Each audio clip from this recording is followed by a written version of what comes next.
Now we are going to read Chapter 3. Chapter 3. This is Holly. Chapter 3, Holly of Artemis Fowl by Eowyn Colfer. Holly, short, was lying in bed, silently fuming. Nothing unusual about this.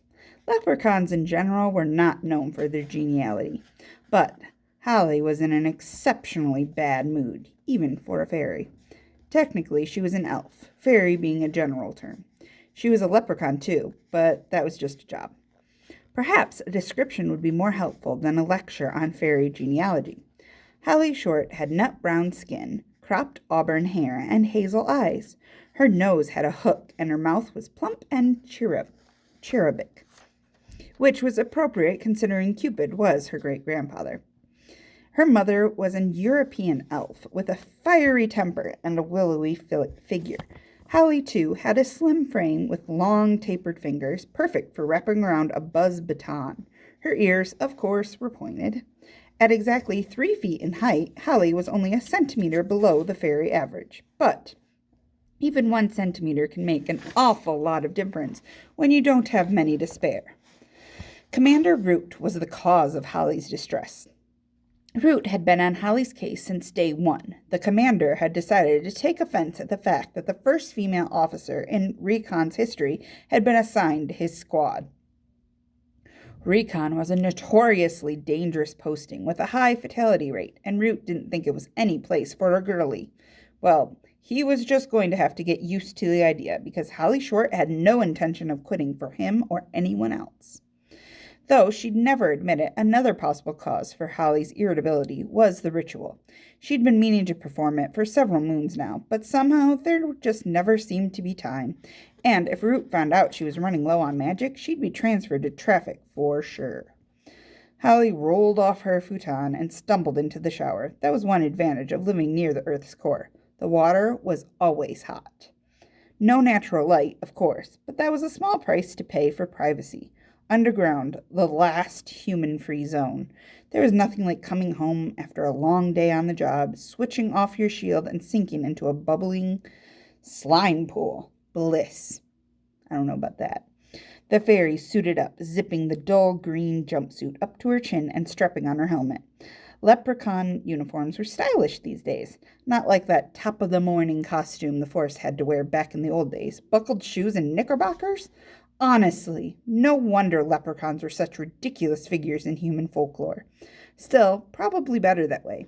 If the mud people knew that the word leprechaun actually originated from Leprecon, an elite branch of the lower elements police, they'd probably take steps to stamp them out. Better to stay inconspicuous and let the humans have their stereotypes. With the moon already rising on the surface, there was no time for a proper breakfast. Holly grabbed the remains of a nettle smoothie from the cooler and drank it in the tunnels. As usual, there was chaos in the main thoroughfare. Airborne sprites jammed the avenue like stones in a bottle. The gnomes weren't helping either, lumbering along with their big, swinging behinds blocking 2 lanes. Swear-toads infested every damp patch, cursing like sailors. That particular breed began as a joke, but had multiplied into an epidemic. Someone lost their wand over that one. Holly battled through the crowds to the police station. There was already a riot outside Spudiporium. LEP Corporal Newt was trying to sort it out. Good luck to him, nightmare. At least Holly got the chance to work above ground. The LEP station doors were crammed with protesters. The goblin dwarf turf war had flared up again, and every morning hordes of angry parents showed up demanding the release of their innocent offspring. Holly snorted. If there actually was an innocent goblin, Holly Short had yet to meet him.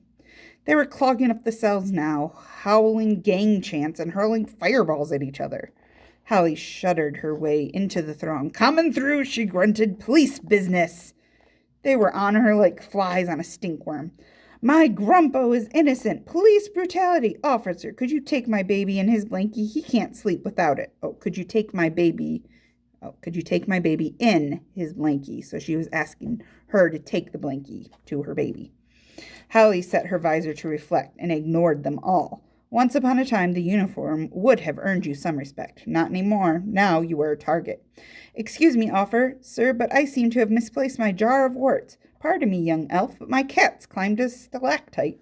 Or, if you have a minute, Captain, could you tell me how to get to the Fountain of Youth? Hallie shuddered. Tourists.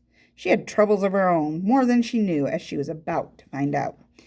In the station lobby, a kleptomaniac dwarf was busy picking the pockets of everyone else in the booking line, including the officer he was handcuffed to. Hallie gave him a swipe in the backside with her buzz baton. The electric charge singed the seat of his leather pants. What you doing there, Mulch? Mulch started, contraband dropping from his sleeves. Officer Short, he whined, his face a mask of regret. I can't help myself. It's my nature. I know that, Mulch, and it's our nature to throw you in a cell for a couple of centuries. She winked at the dwarf's arresting officer. Nice to see you're staying alert. The elf blushed, kneeling to pick up his wallet and badge. Hallie forged past Root's office, hoping she would make it to her cubicle before. Short, get in here! Hallie sighed. Ah, well, here we go again. Stowing her helmet under her arm, Hallie smoothed the creases from her uniform and stepped into Commander Root's office. Root's face was purple with rage. This was more or less his general state of existence, a fact that had earned him the nickname Beetroot. There was an office pool running on how long he had before his heart exploded. The smart money was on half a century at the outside. Commander Root was tapping the moonometer on his wrist. Well, he demanded, what time do you call this? Hallie could feel her own face coloring. She was barely a minute late. There were at least a dozen officers on the shift who hadn't even reported in yet, but Root always singled her out for persecution. The thoroughfare, she mumbled lamely. There were 4 lanes down. Don't insult me with your excuses, roared the commander. You know what the city center is like. Get up a few minutes earlier.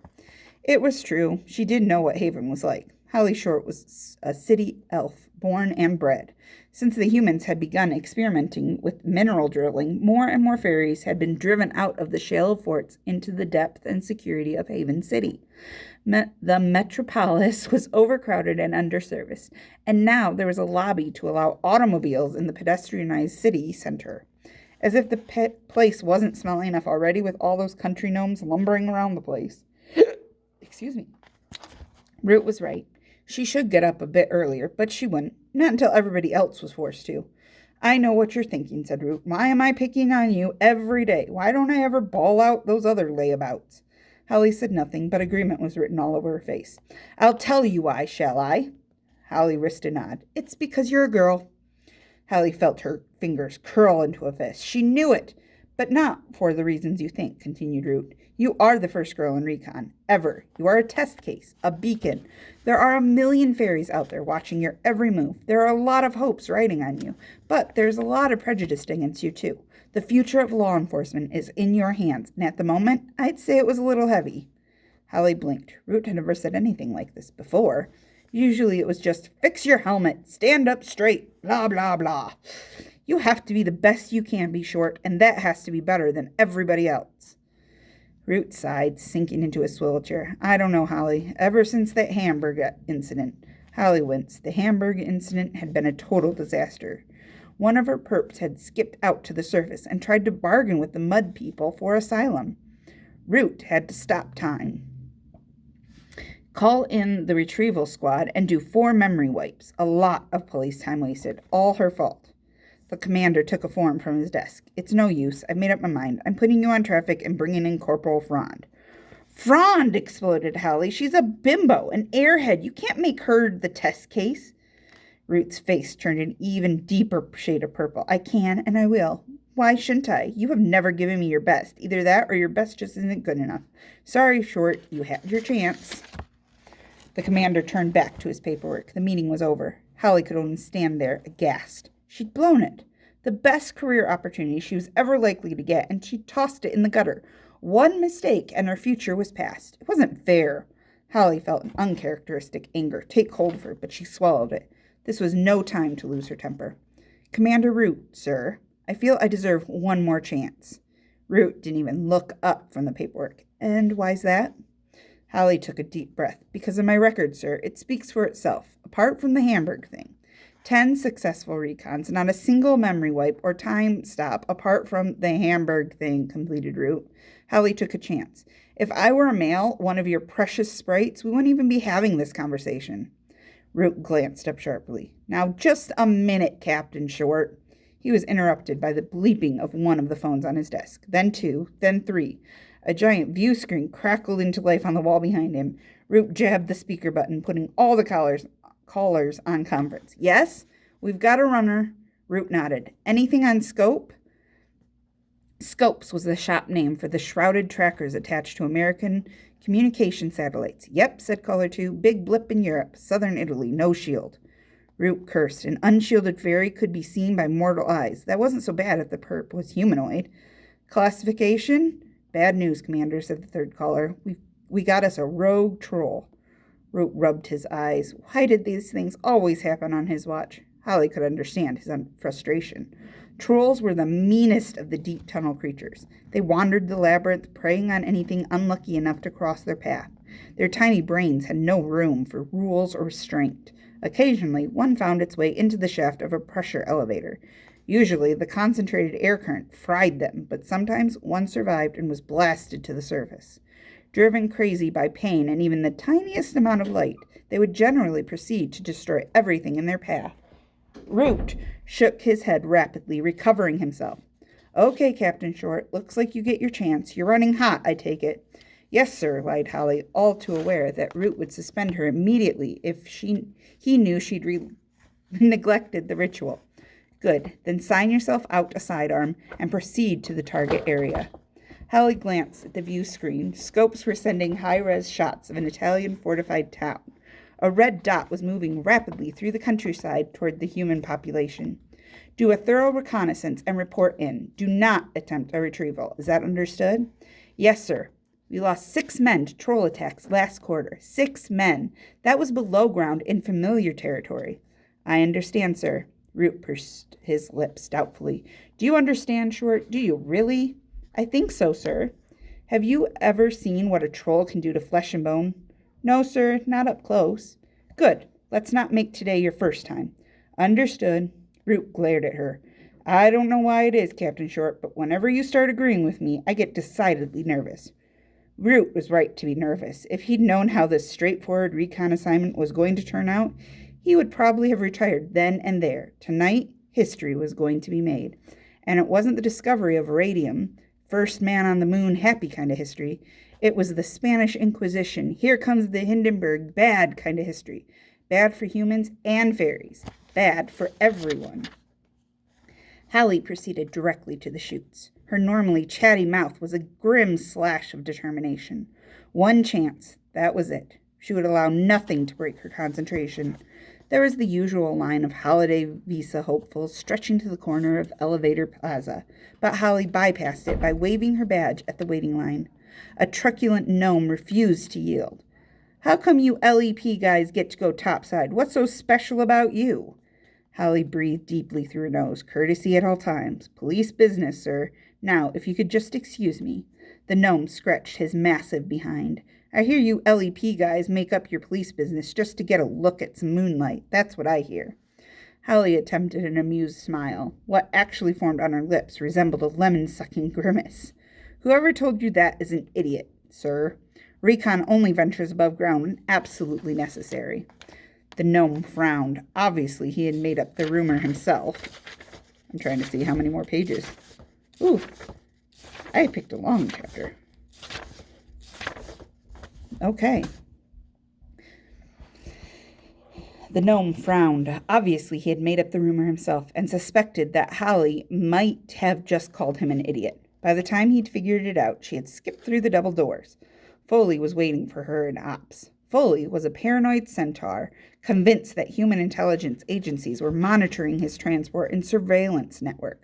To prevent them from reading his mind, he wore a tinfoil hat at all times. He glanced up sharply when Hallie entered through the pneumatic double doors. Anybody see you come in here? Hallie thought about it. The FBI, CIA, NSA, DEA, M16, and the EIB. Foley frowned. The EIB? Everyone in the building, Hallie smirked. Foley rose from his swivel chair and clip-clopped over to her. Oh, you're very funny, Short. A regular riot. I thought the Hamburg incident might have knocked some of the cockiness out of you. If I were you, I'd concentrate on the job at hand. Holly composed herself. He was right. Okay, Foley, fill me in. The centaur pointed to a live feed from the Eurosat, which was displayed on a large plasma screen. This red dot is the troll. He's moving toward Martina Franca, a fortified town near the city of Brindisi. As far as we can tell, he stumbled into vent E7. It was on cooldown after a surface shot. That's why the troll isn't crispy barbecue right now. Hallie grimaced. Charming, she thought. We've been lucky in that our target has bumped into some food along the way. He chewed on a couple of cows for an hour or two, so that bought us some time. A couple of cows? Exclaimed Hallie. Just how big is this fellow? Foley adjusted his foil bonnet.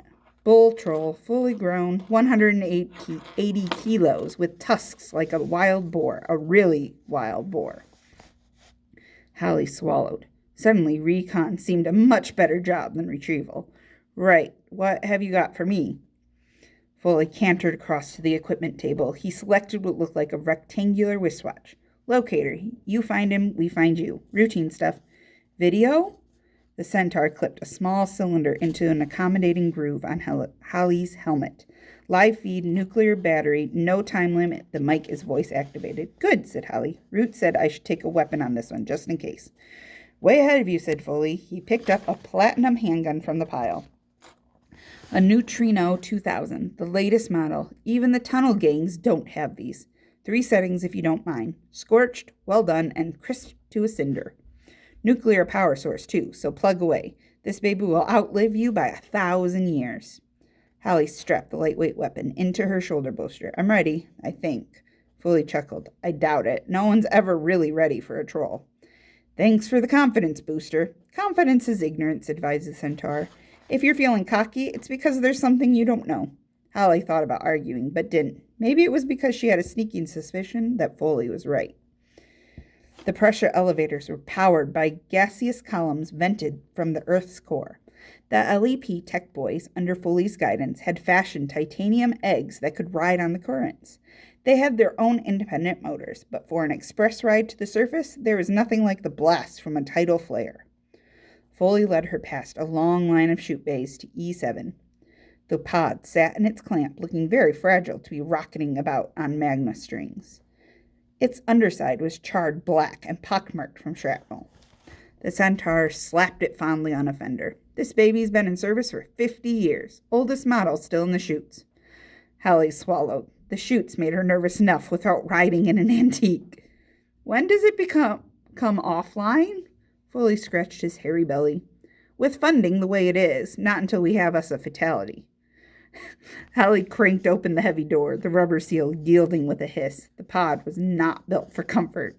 There was barely enough space for a restraining seat among the jumble of electronics.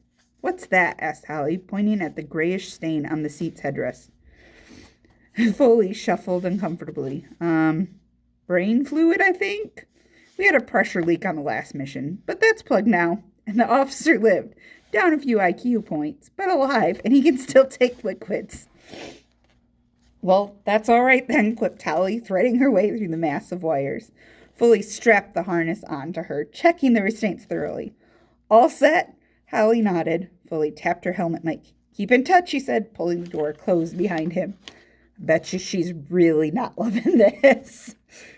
Don't think about it, Hallie told herself. Don't think about the white hot magma flow that's going to engulf this tiny craft. Don't think about hurtling toward the surface with a Mach 2 force trying to turn you inside out. And certainly don't think about the blood-crazed troll ready to disembowel you with his tusks. Nope. Don't think about any of that stuff. Too late. Foley's voice sounded in her earpiece. T-minus 20, he said. We're on a secure channel in case the mud people have started underground monitoring. You never know. An oil tanker from the Middle East intercepted a transmission one time. What a mess that was. Hallie adjusted her helmet mic. Focus, Foley. My life is in your hands here. Okay, sorry. We're going to use the rail to drop you into E7's main shaft. There's a surge due any minute. That should see you past the first 100 clicks. Then you're on your own. Hallie nodded, curling her fingers around the twin joysticks. All systems checks. Fire it up. There was a whoosh as the pod's engines ignited. The tiny craft jostled in its housing, shaking Hallie like a bead in a rattle. She could barely hear Foley speaking into her ear. You're in the secondary shaft now. Get ready to fly, Short. Hallie pulled a rubber cylinder from the dash and slipped it between her teeth. No good having a radio if you've swallowed your tongue.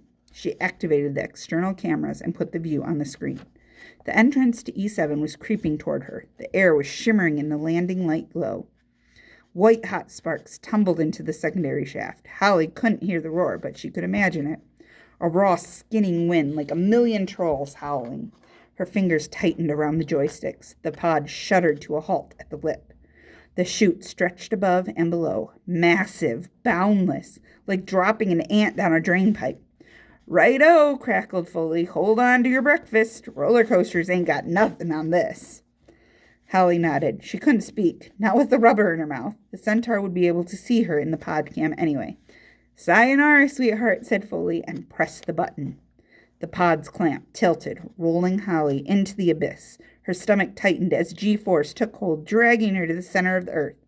The seismology section had a million probes down here, with a 99.8 success rate at predicting the magma flares. But there was always that 0.2%.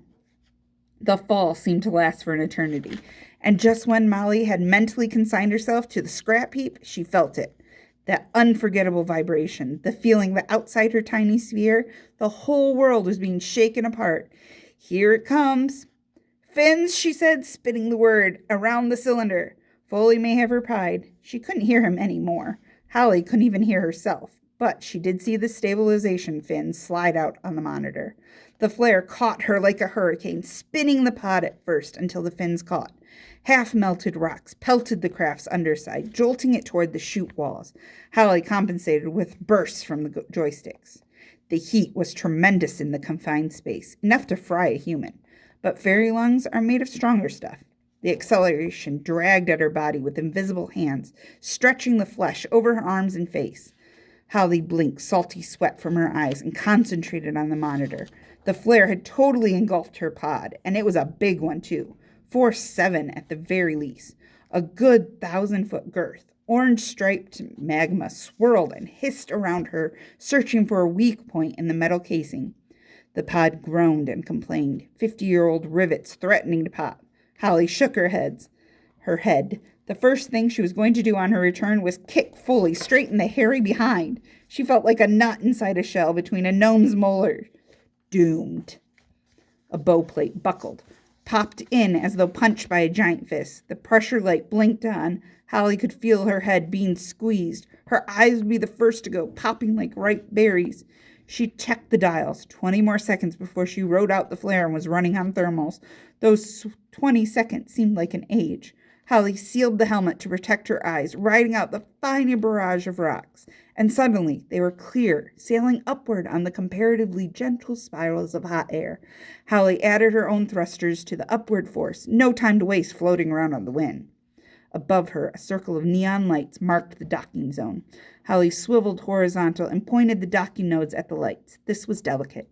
Many recon pilots had made it this far, only to miss the port and lose valuable time. Not Hallie. She was a natural, first in the academy. She gave the thrusters one final squeeze and coasted the last 100 feet. Using the rudders beneath her feet, she teased the pod through the circle of light and into its clamp on the landing pad. The nodes revolved, settling into their grooves. Safe.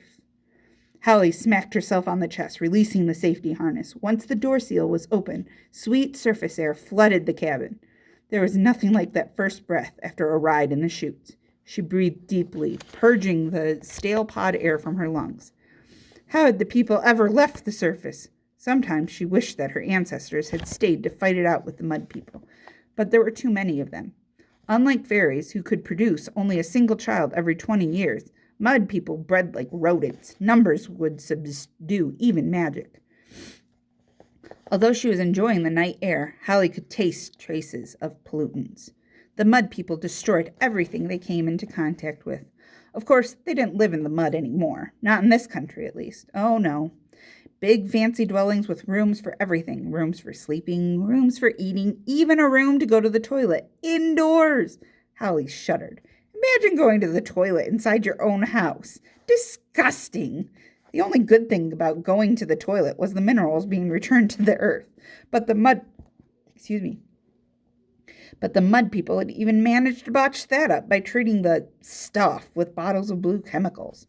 If anyone had told her 100 years ago that humans would be taking the fertile out of fertilizer, she would have told them to get the air holes drilled in their skull. Holly unhooked a set of wings from their bracket. They were double ovals with a clunky motor. She moaned. Dragonflies. She hated that model. Gas engine, if you believe it, and heavier than a pig dipped in mud. Now, the Hummingbird Z7, that was transport. Whisper silent with a satellite-bounced solar battery that would fly you twice around the world. But there were budget cuts again. On her wrist, the locator began to beep. She was in range. Holly stepped out of the pod and onto the landing bay. She was inside a camouflaged mound of earth, commonly known as a ferry port. Indeed, the people used to live in these until they were driven deeper underground. There wasn't much technology, just a few external monitors and a self-destruct device should the baby discover. There was nothing on the screens. All clear. Sorry. The pneumatic doors were slightly askew where the troll had barged through, but otherwise everything seemed operational. Holly strapped on the wings, stepping into the outside world. The Italian night sky was crisp and brisk, infused with olives and vines. Crickets clicked in rough grass and moths fluttered in the starlight. Holly couldn't stop herself smiling. It was worth the risk, every bit of it. Speaking of risk, she checked the locator. The bip was much stronger now. The troll was almost at the town walls. She could appreciate nature after the mission was over. Now it was time for action. Holly primed the wings motor, pulling the starter cord over her shoulder. Nothing. She fumed silently. Every spoiled kid in Haven had a hummingbird for their wilderness holidays, and here were the LEP with wings that were junk when they were new. She yanked the cord again, and then again. On the third wrench, it caught, spewing a stream of smoke and fumes into the night. About time, she grunted, flicking the throttle wide open. The wings flapped their way up to a steady beat and, with not a little effort, lifted Captain Holly Short into the night sky. Even without the locator, the troll would have been easy to follow. It had left a trail of destruction wider than a tunnel excavator. Holly flew low, skipping between mist haze and trees, matching the troll's course. The crazed creature had cut a swath through the middle of a vineyard, turned a stone wall to rubble, and left a guard dog gibbering under a hedge. Then she flew over the cows. It was not a pretty sight. Without going into details, let's just say there wasn't much left beside horns and hooves. The red bip was louder now. Louder meant closer. She could see the town below her, nestled on top of a low hill, surrounded by a crenellated wall from the Middle Ages. Lights still burned in most windows. Time for a little magic. A lot of the magic attributed to the people is just superstition, but they do have certain powers. Healing, the mesmer, and shielding among them. Shielding is really a misnomer. What fairies actually do is to vibrate at such a high frequency that they are never in one place long enough to be seen. Humans may notice a slight shimmer in the air if they're paying close attention, which they rarely are. And even then, the shimmer is generally attributed to evaporation. Typical of mud people to invent a complicated explanation for a simple phenomenon. Holly switched on her shield. It took a bit more out of her than usual. She could feel the strain in the beads of sweat on her forehead. I really should complete the ritual, she thought. The sooner the better. Some commotion below broke into her thoughts. Something that didn't gel with the nighttime noises. Holly adjusted the trim on her backpack and flew in for a closer look. Look only, she reminded herself. That was her job. A recon officer was sent up the chute to pinpoint the target while the retrieval boys took a nice, cushy shuttle. The troll was directly below her, pounding against the town's outer wall, which was coming away in chunks beneath his powerful fingers. Holly sucked in a startled gasp. This guy was a monster, big as an elephant and 10 times as mean. But this particular beast was worse than mean. He was scared. Control, said Holly into her mic. Runner located. Situation critical topside. Root himself was on the other end of the comlink. Clarify, Captain. Holly pointed her video link at the troll.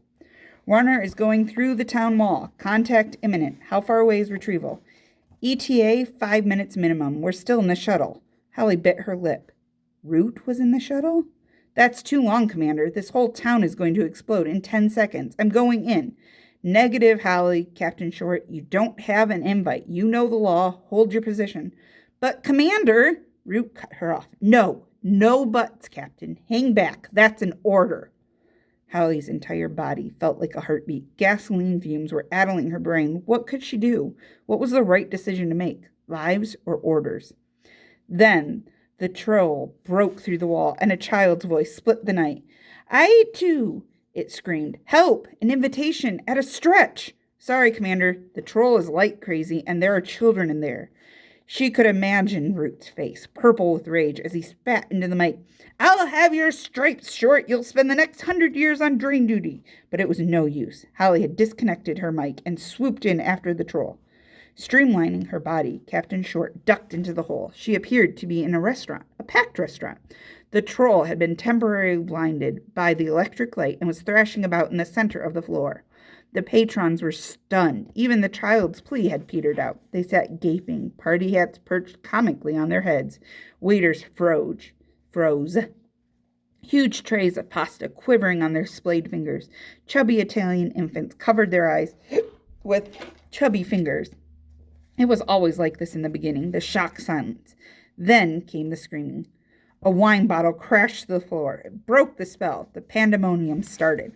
Hallie winced. Trolls hated noise almost as much as light. The troll lifted massive shaggy shoulders, its retractable claws sliding out with an ominous shk. Classic predator behavior. The beast was about to strike. Hallie drew her weapon and flicked it up to the second setting. She couldn't kill the troll under any circumstances. Not to save humans, but she could certainly put him out until retrieval arrived.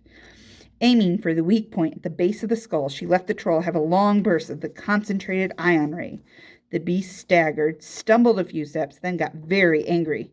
It's okay, thought Hallie. I'm shielded, invisible. To any onlookers, it would seem as though the pulsing blue beam emanated from thin air. The troll rounded on her, its muddy dreadlocks swinging like candles. No panic. It can't see me. The troll picked up a table. Invisible. Totally invisible. He pulled back a shaggy arm and let fly. Just a slight shimmer in the air. The table tumbled straight toward her head. Hallie moved a second too late. The table clipped her backpack, knocking the gas tank clean off. It spun through the air, trailing flammable fluid. Italian restaurants, wouldn't you know it, full of candles. The tank twirled right through an elaborate candelabrum and burst into flames like some deadly firework. Most of the gas landed on a troll. So did Hallie. The troll could see her. There was no doubt about it. It squinted at her through the hated light, its brow a rictus of pain and fear. Her shield was off. Her magic was gone.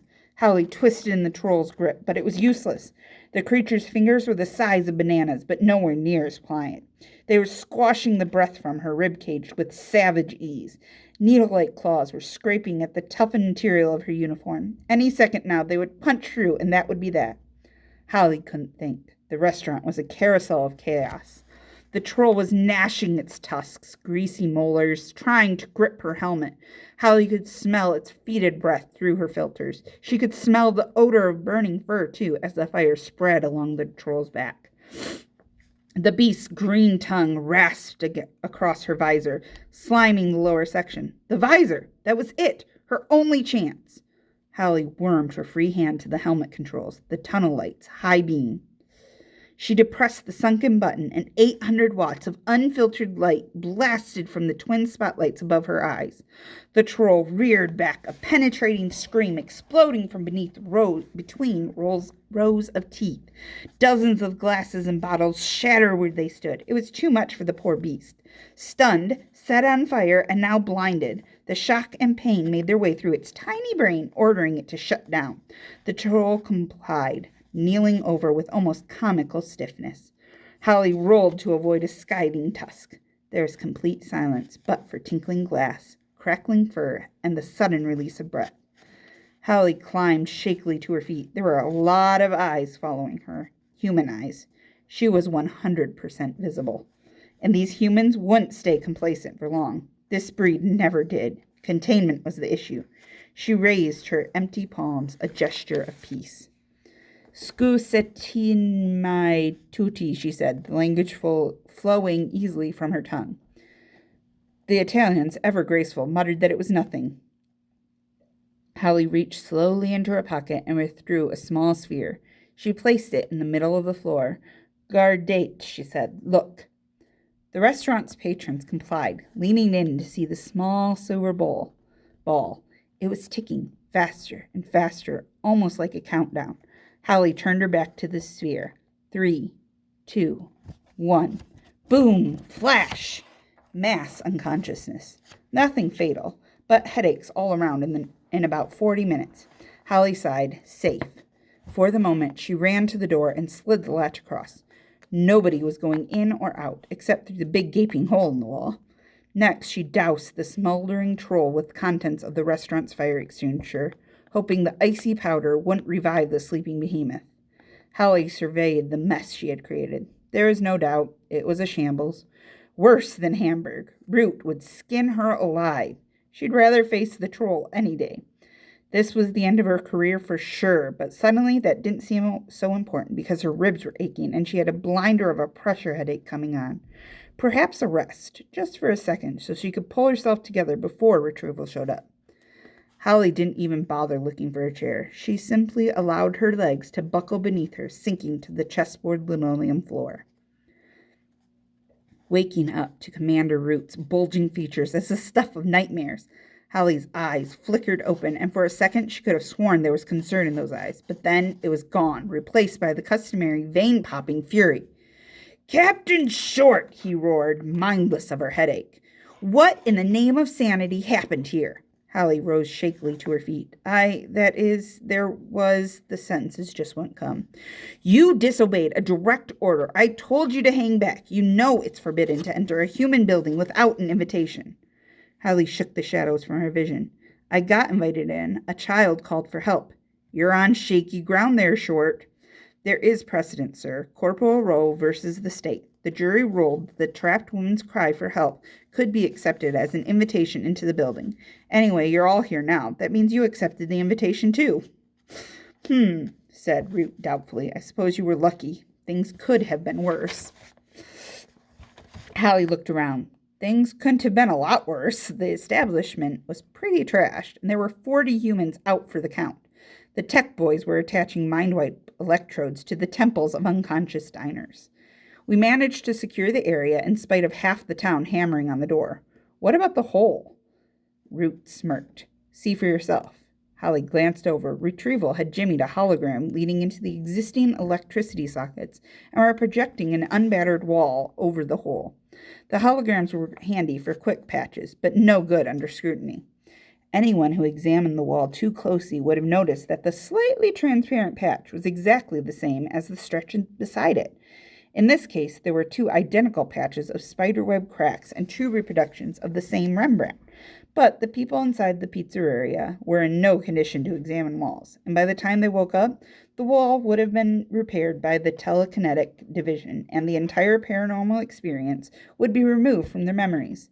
A retrieval officer bolted from the restroom. "Commander!" "Yes, Sergeant." "There's a human in her, sir. The concussor didn't reach him. He's coming, sir. Right now, sir." "Shields!" barked Root. "Everyone!" Hallie tried. She really did, but it wouldn't come. Her magic was gone. A toddler waddled out of the bathroom, his eyes heavy with sleep. He pointed a pudgy finger directly at Hallie. "Ciao, Fuletta," he said, before climbing into his father's lap to continue his snooze. Root shimmered back into the visible spectrum. He was, if possible, even angrier than before. "What happened to your shield, Short?" Hallie swallowed. "Stress, Commander," she offered hopefully. Root wasn't having any of it. "You lied to me, Captain. You're not running hot at all, are you?" Hallie shook her head mutely. "How long since you completed the ritual?" Hallie chewed her lip. "I'd say about 4 years, sir." Root nearly popped a vein. "4 years?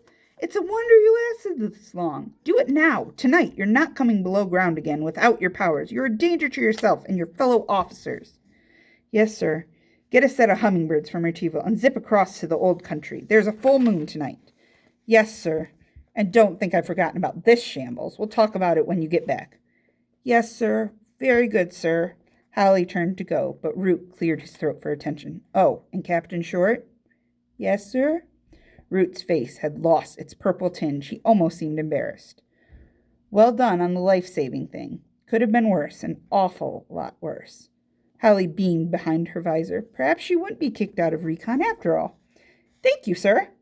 Root grunted, his complexion returning to its normal ruddy hue. Now get out of here, and don't come back until you're full to the tips of your ears with magic. Holly sighed. So much for gratitude. Yes, sir. On my way, sir. And that is the end of chapter 3. That was a very long chapter. I will see you guys next time.